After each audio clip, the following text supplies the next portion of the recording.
ఇలాంటి breaking news వెంటనే నా నుండి పొందుటకు మీరు ఇప్పుడే ఈ వీడియో క్రింద కుడివైపున ఉండే సబ్స్క్రైబ్ మరియు గంట గుర్తుపై క్లిక్ చేయండి, లైక్ చేయండి, మీ మిత్రులకు షేర్ చేయండి.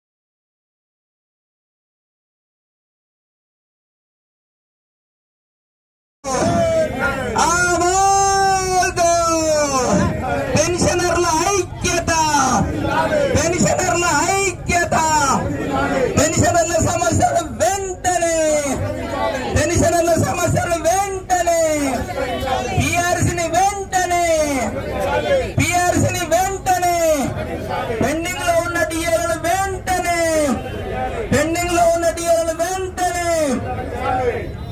మిత్రులారా, తెలంగాణ గౌట్ పెన్షనర్స్ జేఏసీ ఆధ్వర్యంలో పెన్షనర్ల సమస్యల మీద ఇందిరా పార్క్ దగ్గర ఏర్పాటు చేసినటువంటి ధర్నా శిబిరానికి అధ్యక్షత వహించినటువంటి జేఏసీ చైర్మన్ లక్ష్మయ్య గారికి,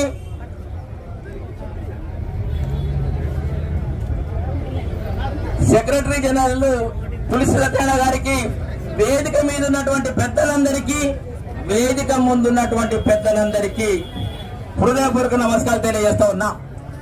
నా పేరు Kohada Chandramouli, retired employees association Telangana 2024 నుంచి రిటైర్మెంట్ అయినటువంటి ఉద్యోగుల సంఘం. మరి మేమంతా యంగ్ హోల్డర్స్, వీళ్ళందరూ ఓల్డ్ హోల్డర్స్.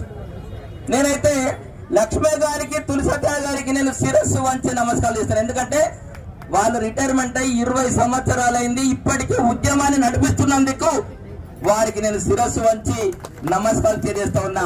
మరి మీ స్ఫూర్తిగా మేము రిటైర్మెంట్ అయినాం కదా, ఇంటి దగ్గర కూర్చున్నామన్న ఆలోచన లేకుండా మిమ్మల్ని స్ఫూర్తి తీసుకొని మేము ఈ పోరాటాన్ని స్థాపించినాం.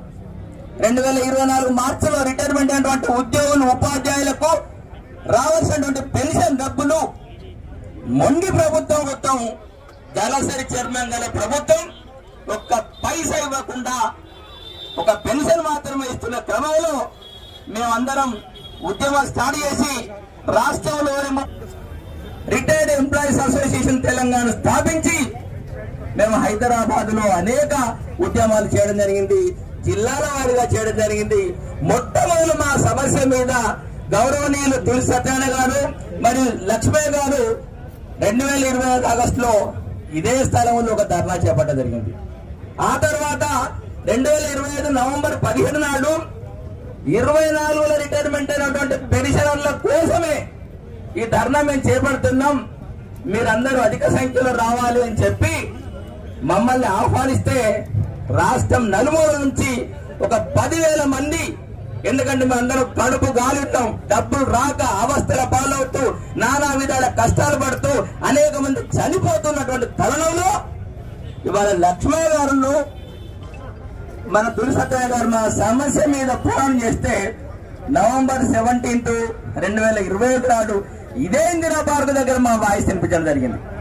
అదేవిధంగా డిసెంబర్ 24 నాడు వీరి ఆధ్వర్యం లోపల రాష్ట్రంలోని 33 జిల్లాల్లో నిరాహార దీక్ష కూడా చేయడం జరిగింది. ఆ తర్వాత రాజకీయ పార్టీలు కూడా మమ్మల్ని ఆహ్వానించాయి, వారు కూడా ఇక్కడ ధర్నాలు చేపట్టడం జరిగింది. చేసి వాళ్ళు కూడా ఏర్పాటు చేయడం జరిగింది. ఒక్కటి నేను లక్ష్మయ్య గారికి, తులసి సత్యనారాయణ ఒకటి నేను రిక్వెస్ట్ చేస్తాను ఏంటంటే, మమ్మల్ని కానీ రోడ్డు మీద మరిచిపోయిన అవ్వ ఎవరు వినబడ్డా మా అమ్మ కావచ్చు అనుకుంటున్నాం, ఎవరు వినబడ్డా ఈ మా తల్లి కావచ్చు అనుకొని మేము ప్రతి ఉద్యమానికి ఎవరు ఉద్యమం చేపడితే ఆ ఉద్యమానికి ఎందుకు పోయినామంటే 2024 మార్చి నుంచి రిటైర్మెంట్ అంటారు ఉద్యోగులకు, ఉపాధ్యాయులకు రావాల్సిన డబ్బులు రాకపోవడం వల్ల మేము వాళ్ళతోటి మేము పోయినాం తప్ప వేరే ఉద్దేశం లేదు. ఇప్పటికి మేము జేఏసీలో కలిసి మేము పనిచేయడానికి మేము సిద్ధంగా ఉన్నాం. ఎప్పుడు మా సమస్య తీరిన తర్వాత, మాకు రావాల్సినటువంటి బకాయిలు వచ్చిన తర్వాత, ఇవాళ రాష్ట్రంలోని ప్రతిపక్ష నాయకులకు, ఎమ్మెల్యేలకు, మంత్రులకు అందరికీ కూడా మేము వినతి పత్రాలు ఇవ్వడం జరిగింది. మా గురించి అనేక సంఘాలు పోరాటం చేస్తే ప్రభుత్వం ఒక్కసారి మమ్మల్ని పిలిచి మీకు 100 రోజుల్లో 6,000 కోట్లను నేను రిలీజ్ చేస్తున్నా అని చెప్పి అంటే మేము 100 రోజులు ఆగినాం. అప్పటికి మా మిత్రులు చాలా మంది చనిపోయినారు. మేము సంఘం స్థాపించినప్పటి నుంచి 112 మంది చనిపోవడం జరిగింది. వీళ్ళందరూ ఎందుకు చనిపోయారంటే వాళ్ళకు రావాల్సినటువంటి బకాయిలు అందక, అనారోగ్యం పాలై, మెరుగైన వైద్యం చేయించుకోలేక, అయ్యా ముఖ్యమంత్రి గారు నేను చనిపోతున్నా, దయచేసి నా డబ్బులు నిన్ను అడుగుతలే, నా డబ్బులు నాకు ఇవ్వండి అని చెప్పి మొరబెట్టుకున్నా గాని ఈ ముఖ్యమంత్రికి కనికరం లేకుండా ఒక పైసా ఇవ్వకపోవడం వల్ల 112 మంది మిత్రులు అమరులయ్యారు. చాలా బాధాకరం. మేము సంఘం స్థాపించే ముందు కూడా చాలా మంది చనిపోయారు. మేము ఒకటే కొడుతూ ఉన్నాం. ఇవాళ వీళ్ళు పెట్టినటువంటి ధర్నాకు జేఏసీ ఆధ్వర్యం లోపల ఈహెచ్ఎస్ మీద మాట్లాడారు మిత్రులు, 398 మీద మాట్లాడారు. కానీ నా ఆవేదన అంతా ఎక్కడుందంటే 2024 మార్చి తర్వాత రిటైర్మెంట్ అయినటువంటి వాళ్ళకు సమస్య చెప్పుకోవడానికి నేను రావడం జరిగింది. మరి 6,000 కోట్లు మే 29, 30 నాడు, జూన్ 30 నాడు, మన జూలై 30 నాడు 6,000 కోట్లు ఇచ్చి ప్రభుత్వం ఏం ప్రకటించింది? 100% నేను పెన్షనర్లకు ఇచ్చేసాను. ఏమి ఇచ్చినావు? నేను దాచుకున్న జీపీఎఫ్ డబ్బులు ఎప్పటి వరకు ఇచ్చినావు? మేము దాచుకున్నటువంటి మాకు ఇవ్వాల్సిన కమిటేషన్ అప్పుగా ఇవ్వాల్సిన పైసలు మన జూన్ వరకు ఇచ్చినావు. ఈ రెండు ఇస్తే మా బకాయిలు తీరినట్టేనా? మాకు రావాల్సినటువంటి లీవ్ ఎన్కాష్మెంట్ లేదా? మాకు రావాల్సినటువంటి జిఎస్ లేదా? మాకు రావాల్సినటువంటి టిఎఫ్జిఎల్ లేదా? ఈ పద్ధతులను వివరిస్తారు. పిఆర్సీఆర్ఎస్ కూడా మీకు రావాల్సినటువంటి పరిస్థితి ఉన్నది.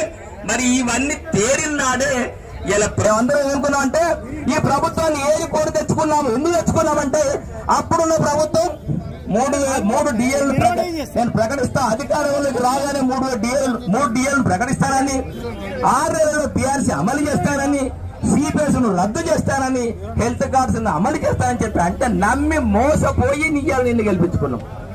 నీ మీద ప్రేమ కొద్ది కాదు. ఇవాళ ఈ సంగతి 3 సంవత్సరాల అర్థమైపోయింది. గౌరవనీయులు ముఖ్యమంత్రి గారు, మీరు ఒకటే గుర్తుపెట్టుకోండి, ఈ రాష్ట్రంలో పెన్షనర్లు దాదాపు 3 లక్షల మంది ఉన్నారు. ఎంప్లాయీస్ ఒక 3 లక్షల మంది ఉన్నారు. అవుట్ సోర్సింగ్ ఒక 4 లక్షల మంది ఉన్నారు. ఒక 10 లక్షల మంది రేపు జరగబోయే ఎన్నికల్లో ఒక్కరు కనీసం 5 ఓట్లు వేయించినా 10 ఓట్లు వేయించినా నీ పరిస్థితి ఏమవుతుందో ఆలోచించుకోవాలి. అదేవిధంగా నేను ఒకటి అడుగుతున్నా, మా మిత్రులు చాలా మంది కోర్టు పోవడం జరిగింది. కోర్టు పోతే హైకోర్టు జడ్జి గారు మిస్టర్ సందీప్ కుమార్ సుల్తానియాను ఏ రాత్రి రావాల్సిన కోర్టుకు అని చెప్పి ఆర్డర్ వేస్తే ఆ భయానికి కొంతమందికి నువ్వు డబ్బులు ఇచ్చావు. నేను అడుగుతాను ఒకటి, మీ మీద గౌరవం ఉంది, మీ మీద నమ్మకం ఉంది, మేము కోర్టు పోలేదు, మరి మాకు ఇయ్యవా? కోర్టు పోయిన వాళ్ళకి ఇస్తావా? అట్లాంటి ప్రజాస్వామ్యంతో కోర్టు పోయిన వల్ల ఇలా కోర్టు చెప్తే ఇలా ప్రభుత్వం పనిచేస్తుందా? కాబట్టి మిత్రులారా, కోర్టు పోయిన వాళ్ళకి ఇచ్చుకుంటూ మా టోకెన్ నంబర్ల ప్రకారం 2024 మార్చిలో రిటైర్మెంట్ అయిన వాళ్ళందరికీ వరుస క్రమంలో నువ్వు ఇవ్వాల్సినటువంటి పరిస్థితి నీ దగ్గర ఉంది. ఇప్పుడు ఈ నెల కూడా 2,000 కోట్లు ఇవ్వాలి. అదేవిధంగా ప్రతి నెల ఏకవత్తులో ఇచ్చే స్థాయి నీ దగ్గర లేదు కాబట్టి ప్రతి నెల 2,000 కోట్లను ఇచ్చి ఇలా పెన్షనర్లందరికీ బాకీలు తీర్పాలని నేను కోరుతా ఉన్నా. ఇంకొక విషయం, చాలా మందికి మా పెన్షన్ డబ్బుల మీద కమిటేషన్ ఇస్తే ఈయన ఏం చేస్తున్నావు? 135 నెలల లోపల రికవరీ చేయాల్సినటువంటి కమిటేషన్ నువ్వు ఇంట్రెస్ట్ కట్టి 180 నెలలు దాకా ఇచ్చుకోపోతున్నావు. మరి 2024 రిటైర్మెంట్ అయినట్టు మా డబ్బులు ఇకపోతే 2 సంవత్సరాలు నువ్వు బ్యాంకు మీద ఇయ్యవా? కాబట్టి మేము కోరుతున్నాం ఏంటంటే మా డబ్బుల్ని మాకు మిత్తితో సహా ఇవ్వాలి. ఇంకొక విషయం చెప్తా, పెన్షనర్లు డబ్బులు అందక మానసిక వేదనతోటి అనారోగ్యం పాలై చనిపోయారు. వాళ్ళకి ఎక్స్గ్రేసీ ఇవ్వాలి. ఎందుకు ఎక్స్గ్రేసీ అంటానంటే వాళ్ళకి కమిటేషన్ ఇస్తే, కమిటేషన్ తీసుకున్న తర్వాత వాళ్ళు అనారోగ్యం పాలై చనిపోతే ఆ కమిటేషన్ లో మిగిలిపోతుంది.